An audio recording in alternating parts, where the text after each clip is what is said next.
नमस्कार मित्रांनो, जय शिवराय. आज आपण आलेलो आहोत कलावंतीन दुर्ग ट्रेकिंगसाठी. आणि आता या ठाकूरवाडी गावापासून आपण चालायला सुरुवात केलेली आहे आणि पुढे चालल्यावर आपल्याला आपण पायथ्याशी पोहोचलेलो आहोत. आणि धुकं पहा, खूप सारा धुका पडलेला आहे. इथून खरं म्हणजे ट्रेकिंग चालू होतं मित्रांनो. खूप सारी मुलं इथे ट्रेकिंगसाठी आलेले आहेत आणि आपण पाहत आहात वरचा दृश्य पूर्ण धुक्याने भरलेला आहे हा दृश्य. आणि ह्या मुलांना चढताना पाहून आपल्यासुद्धा मनामध्ये उमेद निर्माण होते.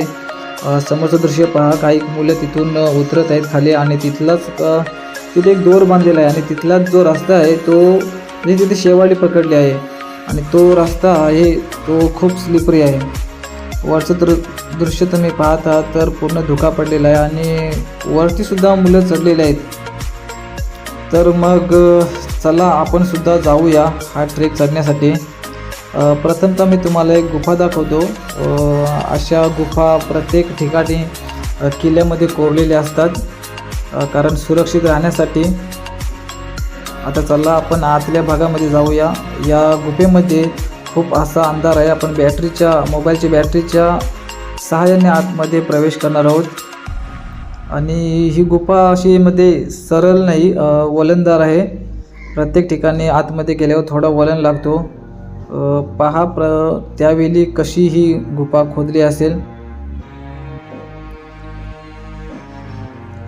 आपण थोडं आतमध्ये जाऊ, पाहूया. इथे खूप सारा काळोख पडलेला आहे. जर मोबाईलची बॅटरी बंद केली तर काही दिसणार नाही, म्हणजे आपला जो अंग किंवा जो डोका आहे तो नक्की त्या गुफेला कापला लागणार आहेत. तर चला इथे पाहूया. ही बघा, यांची राहण्याची सोय आहे.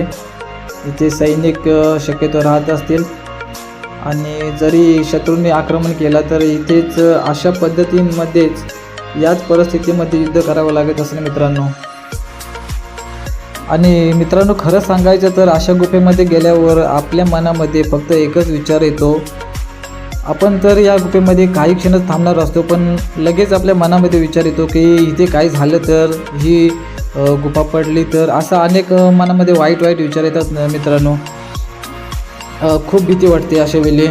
पण त्यावेळी सैनिक अशा गुफेमध्येच राहायचे, वास्तव्य करायचे. विचार करा मित्रांनो.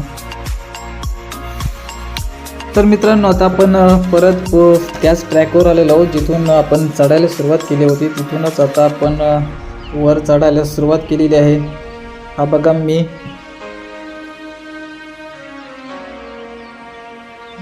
इथून मित्रांनो या ट्रॅकची सुरुवात होते. हा जो दोर बांधलेला आहे, या दोराच्या सहाय्याने हात पकडून व्यवस्थित आपल्याला चढायचं आहे. वर काळजीपूर्वक चढायचं आहे.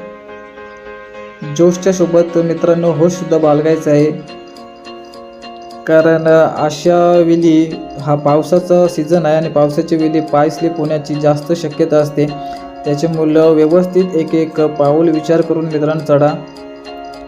ही कडा जी आहे खूप उंच आहे. इथून पहा हा दृश्य, असं वाटतं की आपण स्वर्गाच्या सीड्या चढत आहोत, म्हणजे स्वर्गाच्या पायऱ्या चढत आहोत असा अनुभव आपल्याला येत असतो. इथे खूप चांगला कलावंती दुर्ग ट्रॅक आहे हा मित्रांनो. तुम्ही सुद्धा नक्की इथे भेट द्या.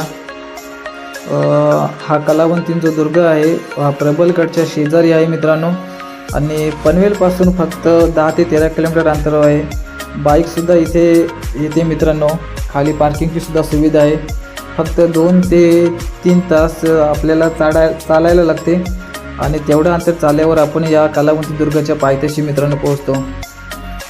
तर तुम्ही पावसाळी जर येत असाल तर हा दृश्य पाहायला तुम्हाला नक्की मिळेल मित्रांनो.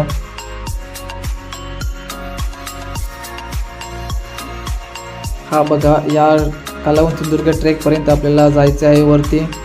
आता सध्या आम्ही वर पोचलेलो आहोत आणि थोडं विश्रांती घेत आहोत.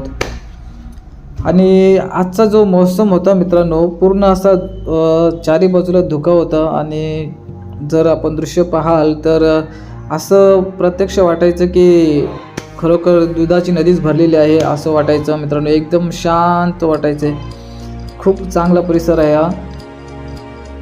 उन्हाळीसुद्धा तुम्ही येऊ शकता, पण उन्हाळी मला वाटते तुम्हाला धुकं पाहायला मिळणार नाही. आणि निसर्गाची सौंदर्याची जर तुम्हाला मजा घ्यायची असेल तर शक्यतो पावसाळी येण्याचा प्रयत्न करा. आता आपण हा शेवटच्या टोकाजवळ आलेलो आहोत. जो वरचा टोक आहे कलावंती दुर्गचा, तिथे आलेलो आहोत. तिथे बघा दोन्ही साईडला आपल्या डाव्या साईडला 2 दोर बांधलेले आहेत चढण्यासाठी आणि एक राईट साईडला शिडीसुद्धा मित्रांनो आहे. तुम्ही दोन्ही याचा पर्यायाचा वापर करू शकता आणि त्याच्या सहाय्याने चढू शकता. जे डाव्या साईडला दोर आहेत ते दोन्ही दोरांचा मित्रांनो वापर करायचा आहे आणि काळजीपूर्वक चढायचं आहे, कारण एकसुद्धा गलती तुम्हाला इजा पोहोचवू शकते.